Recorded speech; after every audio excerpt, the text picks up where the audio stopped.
सकते हैं इस दोष के लिए परिहार क्या है? स्वामी विवेकानंद की, स्वामी विवेकानंद की, स्वामी विवेकानंद की, स्वामी विवेकानंद की।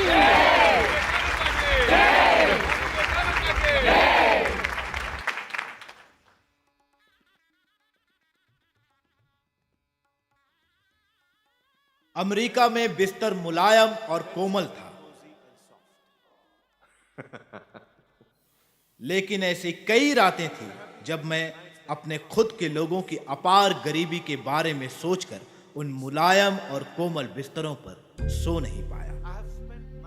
मैंने जमीन पर कई रातें इन गरीब लोगों के बारे में सोचते हुए काटी, बिना नींद और आराम के। अच्छा, अगर मेरे पास बुद्धि है तो मैं हिमालय पर्वत की किसी गुफा में समाधि की अवस्था में बैठ सकता हूं। फिर भी मैं ऐसा क्यों नहीं कर रहा, और मैं यहां क्यों? देश की गरीबी की झलक मात्र और उसके भविष्य का विचार मुझे और चुप रहने नहीं देगा। इसलिए महसूस करो।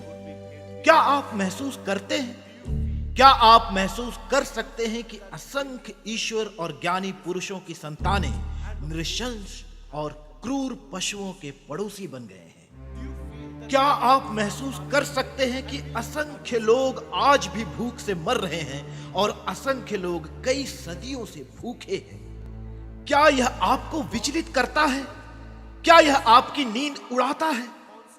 क्या यह तुम्हारे खून में रच बस कर तीव्र गति से तुम्हारी धमनियों में बढ़ता हुआ तुम्हारे हृदय की धड़कनों का अटूट हिस्सा बन पाया है? क्या इसने आपको लगभग पागल कर दिया है? क्या आप दुखी और बर्बादी के इस एक विचार से पूरी तरह भर चुके हैं और आप अपना नाम, यश, कीर्ति, अपनी पत्नियों, अपने बच्चों, अपनी संपत्ति और यहां तक कि खुद को भी भूल चुके हैं? यही पहला कदम है देशभक्ति की ओर, सबसे पहला कदम।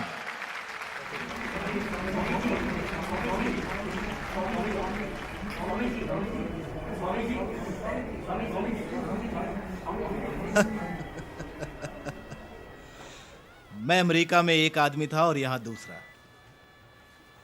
वहां पहले उन्होंने मेरे साथ बुरा बर्ताव किया, जैसा कि मैं नंगा घूम रहा हूं।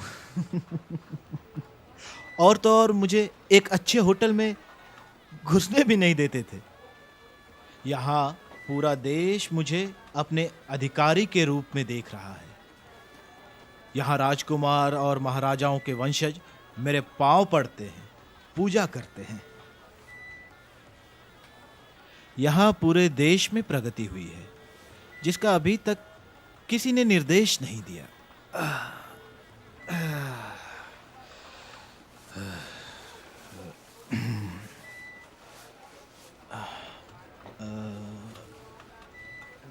वैसे मैं ये जानकर खुश हूं कि जैसे जैसे मेरी उम्र बढ़ रही है मेरे बाल गुच्छों में सफेद रंग के हो रहे हैं और मेरे पूरे चेहरे पर झुर्रियां आ रही हैं। वजन घटने से मुझे ऐसा लग रहा है कि मेरी 20 साल की उम्र और बढ़ गई है। क्या तुम्हें ऐसा नहीं लगता कि उपदेश देने वालों को जवान होना चाहिए? लोगों को बूढ़े व्यक्ति पर ज्यादा भरोसा होता है, हाँ। और वो ज्यादा सम्मानजनक भी होता है। फिर भी बूढ़े बदमाश सबसे बदतर बदमाश होते हैं, हाँ। Oh thou white hair, glory on to thee, hallelujah.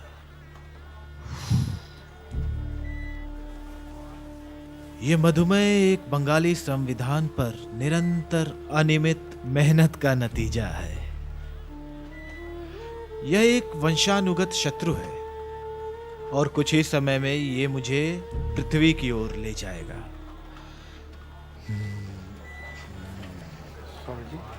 T, चाय। सिर्फ मांस खाना और बिल्कुल पानी ना पीना एकमात्र तरीका हो सकता है अपनी उम्र बढ़ाने के लिए, समझे? कोई रोटी नहीं, चावल नहीं, कोई आलू नहीं, ना ही चीनी की जरा सी मात्रा कॉफी में।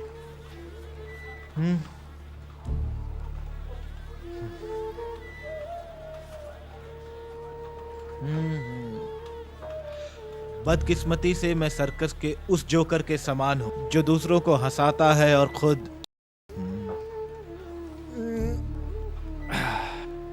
मेरा स्वास्थ्य भी वैसा ही है। मुझे ज्यादा अंतर नहीं लगता, पर मैं अपनी आवाज का अच्छी तरह से इस्तेमाल कर सकता हूं ताकि 3000 लोग मुझे सुने और 2 घंटे के बोलने के बाद भी मैं एक अच्छी नींद ले सकूं। आओ आओ।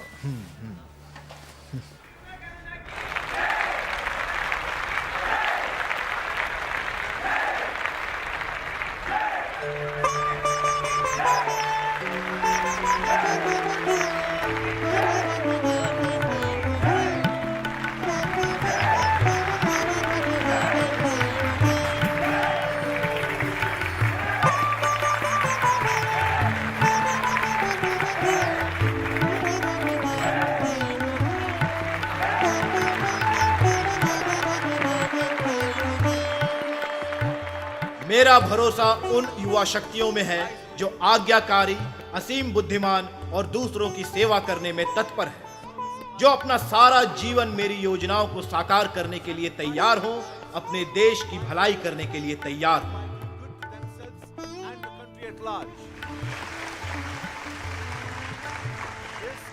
अब वो समय आ गया है जब आपको निर्धारित करना है कि आप भविष्य में अपने जीवन का क्या करेंगे।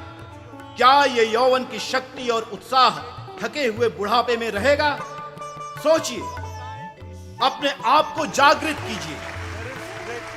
समय बहुत कम है, बहुत सारे महान कार्य अधूरे पड़े हैं। अपने समुदाय के उत्थान के लिए अपने जीवन का त्याग करने का महान कार्य अधूरा पड़ा है।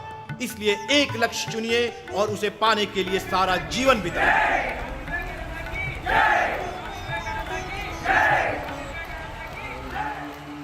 मेरी योजना जो मैंने विकसित और केंद्रित की है भारत के लिए, वह यह है कि मैं भारत के आवाम, उसके आम लोगों तक पहुंच सकूं। मैं ईश्वर में विश्वास रखता हूं और इंसान पर भी। मैं पीड़ितों की मदद करने में विश्वास रखता हूं।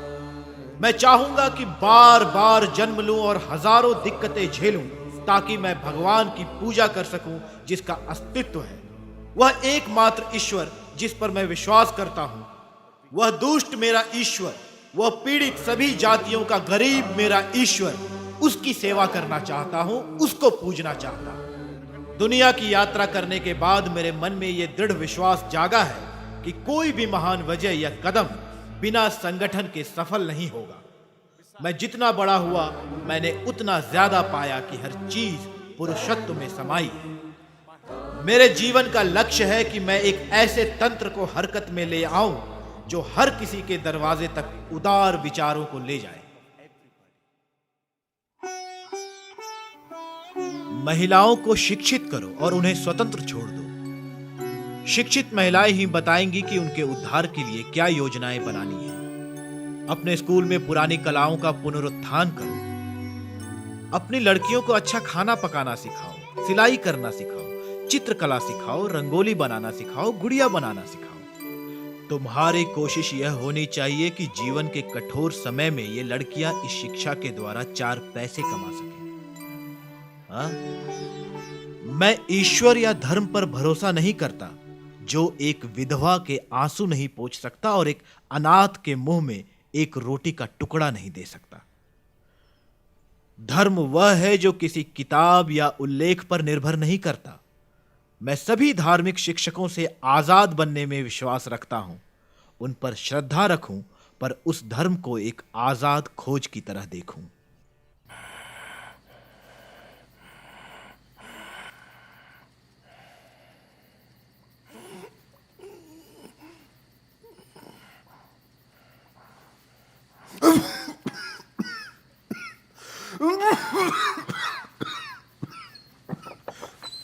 स्वामी जी,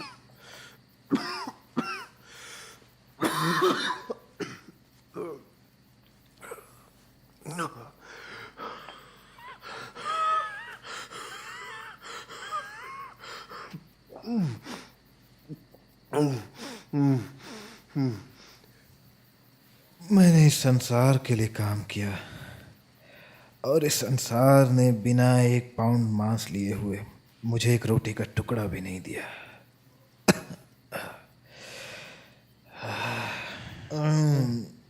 मैं गद्दे पर लेट नहीं सकता। ये सिर्फ बीमारी को बढ़ावा देते हैं।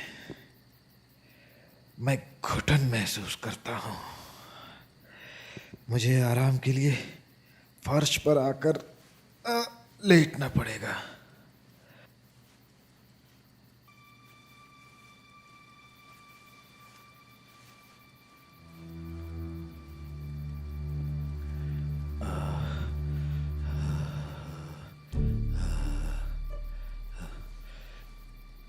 যতক্ষণ বকবক করছে শরীর ততক্ষণ খারাপ হচ্ছে। ब्रिजेन, हाँ स्वामी जी। जेने राख। हाँ स्वामी।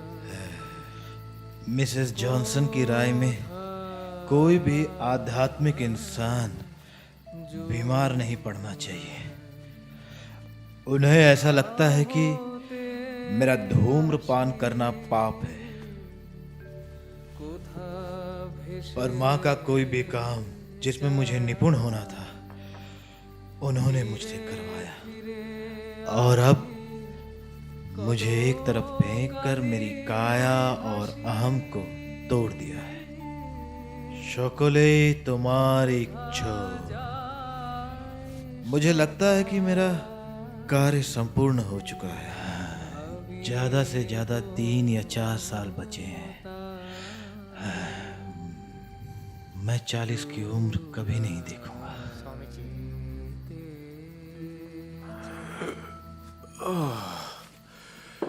हे जगन माता, हे गुरुदेव, আমি বীর, আমি প্রার্থনা করি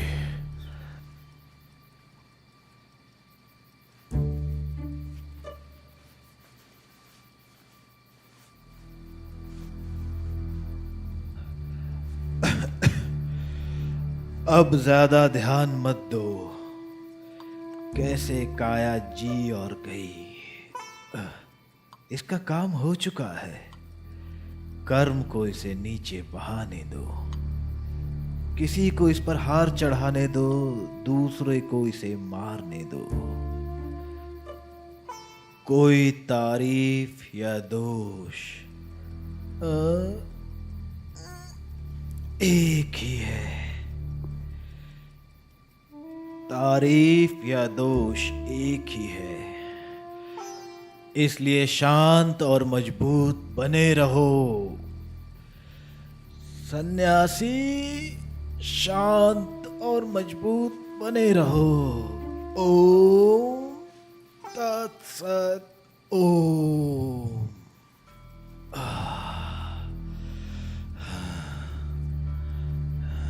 सिर्फ एकमात्र विचार मुझे तंग करता है।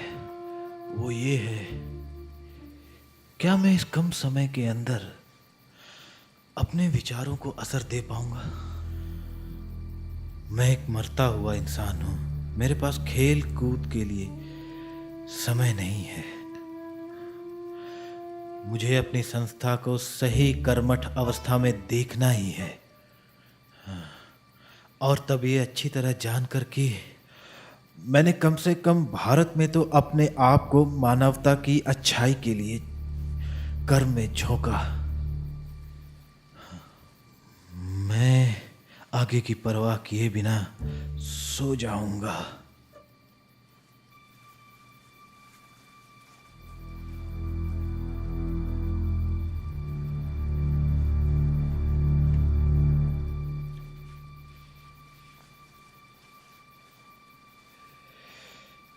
ये मेरी बीमारी है ना। मेरे अंदर एक घोर पाप जो मेरी छाती में छुप रहा है। विश्व की सेवा करने हेतु मैंने अपनी मां को दुखी मन से अनदेखा किया है। मेरी आखिरी इच्छा है कि मैं कम से कम अपनी मां की सेवा करूं उन्होंने मेरे कारण बहुत बहुत सहा है। मुझे उनके आखिरी दिन आरामदायक करने चाहिए। मैं अपनी मां के साथ रहना चाहता हूं। मैं उसके लिए एक प्यारा घर बनाऊंगा और मैं उसे एक पवित्र धार्मिक यात्रा पर ले जा रहा हूं। मैं अपने लोगों के लिए सिर्फ दुख ही लाया हूं। मैं उसकी एक इच्छा पूरी करने की कोशिश कर रहा हूं। ये मेरे आखिरी दिन आसान बनाएगा और मेरी मां की भी।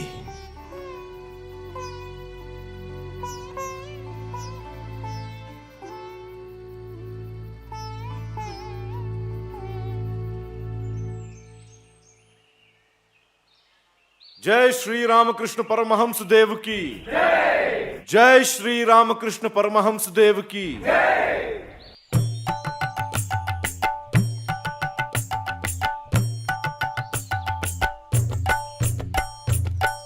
এসেছে নতুন মানুষ দেখবি যদি আয় চলে, এসেছে নতুন মানুষ দেখবি যদি আয় চলে, আর বিবেক বৈরাগ্য ঝুলি দুই কাঁধে। श्री रामकृष्ण ने मुझसे कहा था, नरेन, तुम जहां भी अपने कंधों पे मुझे ले जाओगे, मैं वहां चलूंगा और ठहरूंगा। इसलिए मैं खुद उन्हें अपने कंधों पर उठा नए मठ मैदानों में ले जा रहा हूं। यह जान लो कि श्री रामकृष्ण बहुतों की भलाई के लिए आने वाले लंबे समय तक अपने पांव जमाए रखेंगे। ব্রহ্মময়ী গেল মাদিন, ব্রহ্মময়ী গেল মাদিন, দেখা তো নাহি দিলে, শ্রীবদনে মামা বাণী পড়ি গঙ্গা সলিলে। ব্রহ্মময়ী গেল মাদিন, দেখা তো নাহি দিলে, এসেছে নূতন মানুষ দেখবি যদি আয় চলে, এসেছে নূতন মানুষ দেখবি যদি আয় চলে।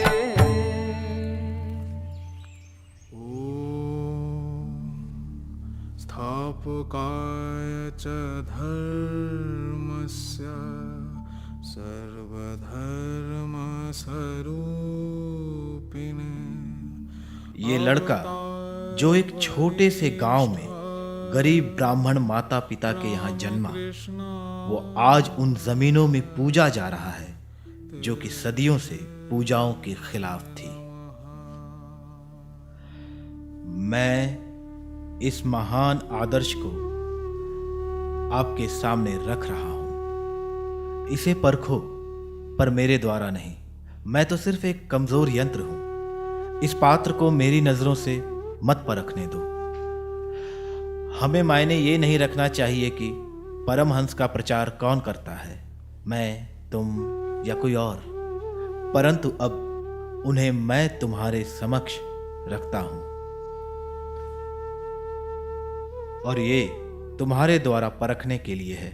अपने देश की भलाई के लिए तुम क्या करोगे जीवन के महान आदर्श का। अगर ये देश जागना चाहता है तो इसके लिए मेरे शब्द ले लो। इसे जोश के साथ इकट्ठा होना है इस नाम के साथ। ये एक तरीका है, एक अद्भुत सहज तरीका। क्या तुम जानते हो कि इस पल मैं क्या सोच रहा हूं? यह मठ सीखने वालों और आध्यात्मिक शिष्यों के लिए केंद्र बनेगा। हमें देखना है कि सभी मत, पंथ और प्रांतों के लोग ब्राह्मण से चांडाल तक यहाँ आए और अपने आदर्श प्रत्यक्ष रूप से पाएं। भूत से जो कुछ भी सीख सकते हैं उसे सीखेंगे, वर्तमान की रोशनी का आनंद लेंगे और जो भी भविष्य में आएगा उसके लिए अपने दिल की खिड़कियां खोल देंगे।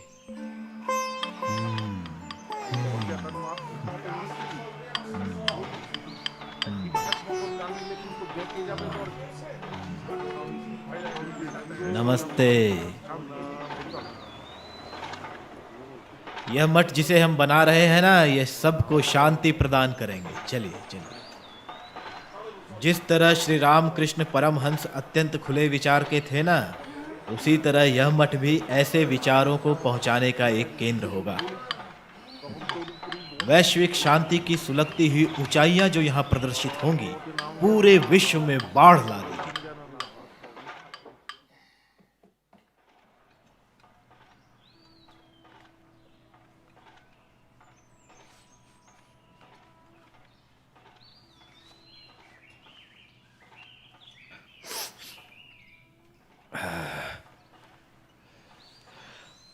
पता है, सबसे बड़ा त्याग प्रसिद्धि, महत्वाकांक्षाओं का त्याग करना है। मैं तैयार हूं।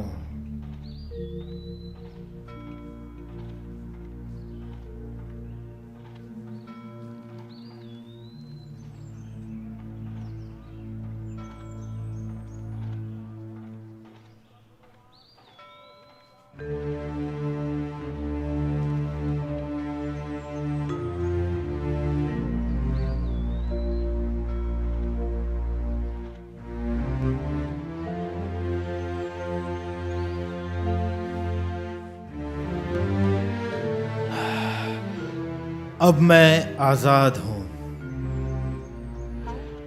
क्योंकि मैंने कर्म में अपने लिए कोई ताकत, हक या पद नहीं रखा है। मैंने रामकृष्ण मिशन के अध्यक्ष पद से इस्तीफा दे दिया है। मैंने रामकृष्ण की 20 साल से सेवा की है। गलतियों और सफलताओं से होकर मेरा हिसाब चुकता हो गया है। मुझे चाहिए आराम, कुछ खाना और कुछ किताबें। मैं हिमालय की चोटियों में एक छोटी जगह खरीदूंगा, करीब 6000 फुट ऊंची, शाश्वत अमर बर्फ के दृश्य के साथ। वहां झरने, एक छोटी झील, जंगल और फूल ही फूल होंगे हर जगह। इन सब के बीच मेरे पास एक छोटी कुटिया होगी और एक सब्जियों का बगीचा जिस पर मैं खुद काम करूंगा, और मेरी किताबें। और लंबे समय में कभी एक आध बार किसी इंसान को देखूंगा। इस संसार की बर्बादी को मैं हो सकता है अपने कानों से सुनूं, लेकिन मैं परवाह नहीं करूंगा। किस तरह मैं जिंदगी भर बिना आराम के रहा हूं। एक जन्मजात खाना बदोश की भांति। आश्चर्य की बात है, मैं अपने लिए जो भी सपने देखूं, उनमें से कोई भी सपना कभी भी हकीकत में नहीं बदलता।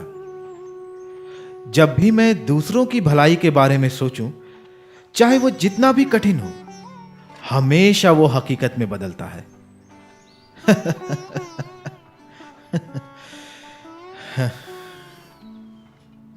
मैंने अपना संदेश पहुंचा दिया है और अब मुझे चलना चाहिए।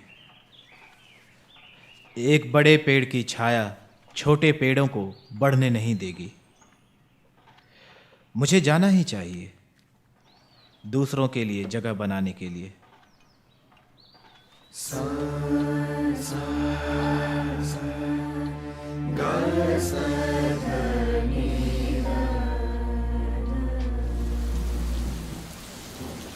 वाटर पानी बारी नाम दे जले, अल्लाह गॉड ईसा मूसा काली नाम वेद बोले। ब्रजेन कमिंग स्वामी जी। ये एक अच्छी पोशाक है। मठ में पुराने कपड़े पहन के नंगे पांव घूमता हूँ। स्वामी जी मैं यहाँ बहुत खुश हूँ, बहुत खुश। मैं मठ मैदानों से पानी बाहर निकालने के लिए गहरा नाला काटने में मदद करने से अभी अभी लौटा हूँ। बदकिस्मती से इस घनघोर बारिश में मेरा एक बत्तख मर गया। हमारा वो बूढ़ा सन्यासी है ना, वो बोल रहा था, बुझले এই কলিযুগে বেঁচে থেকে আর লাভ নেই। এখন তো বৃষ্টি হলে হাঁসদেরও ঠান্ডা লাগে, ব্যাঙরাও হাসি পায়।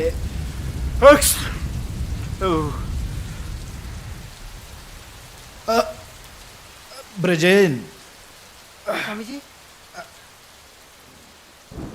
ये शरीर अब कभी ठीक नहीं होगा। मुझे इसे छोड़ना होगा, दूसरा शरीर लाना होगा ताकि मैं अपने आगे का काम पूरा कर सकूं। मैं अपनी मृत्यु के लिए तैयार हो रहा हूं। मौत मेरे बिस्तर के पास आ चुकी है। मैं बहुत काम और खेल कूद कर चुका हूं। वो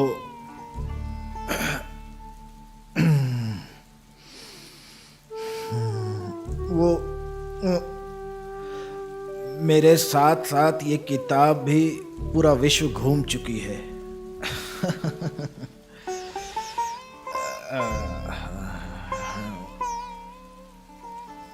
मैंने 7 साल पहले ये शब्द लिखा था। पढ़ो। Now to seek a corner Now to seek a corner and lay myself to die. and lay myself to die. Now to seek a corner and lay myself to die.